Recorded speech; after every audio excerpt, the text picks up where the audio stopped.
Je m'appelle Ong Chan Sophia. Je suis actuellement directrice des news à CNC et aussi directrice du comité des femmes journalistes dans une association de journalistes au Cambodge.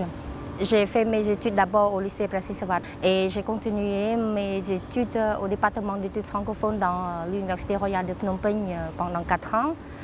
Là où j'ai fait S-Lettres français, mais j'ai choisi 2 options, le journalisme et professorat. J'ai commencé mon travail dans un journal francophone, mais en 2010, j'ai décidé de continuer mes études en France.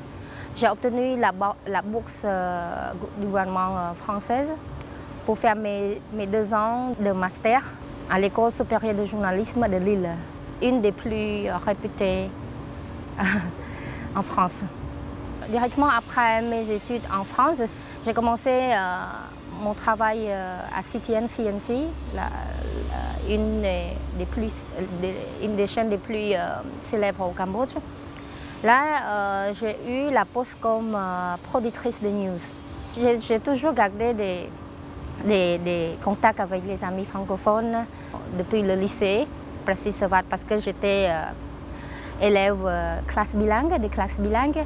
Les amis à l'université royale de Phnom Penh, les journalistes francophones de Cambodge, de RFI, tout ça, qui ont des bons travails dans le gouvernement, aussi dans l'université, dans les compagnies privées, tout ça.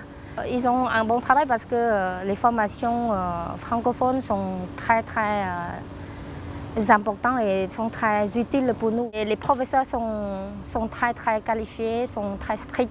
C'est la façon dont l'enseignant qui nous change aussi au niveau d'attitude des étudiants. Les étudiants francophones, je vois qu'ils sont souvent très actifs et ils sont vraiment disciplinés. Ils font beaucoup d'efforts dans les études. C'est ça qui change aussi la vie de chaque étudiant francophone. L'AUF au PEL, dans le passé que je connais, supporte les formations universitaires et aussi au niveau du lycée, il y a classe bilingue, tout ça. C'est grâce à ça que je suis maintenant. Ça commence par la classe bilingue en fait. La francophonie, ça me donne plein de choses. Il n'y a pas que ça. Comme par exemple en 2009, j'ai eu le prix La francophonie pour la liberté de presse aussi à Paris. Et j'étais la première asiatique qui a obtenu ce prix. Et donc,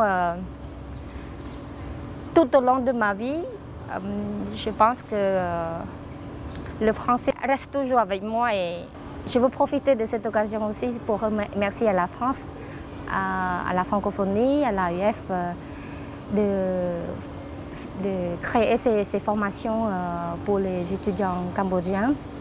Et moi, c'est grâce à tout ça, ce que j'ai maintenant, la célébrité, tout ça, le bon travail, la reconnaissance au niveau public dans tout le pays, c'est grâce aux formations que j'ai suivies ici, au Cambodge, en France.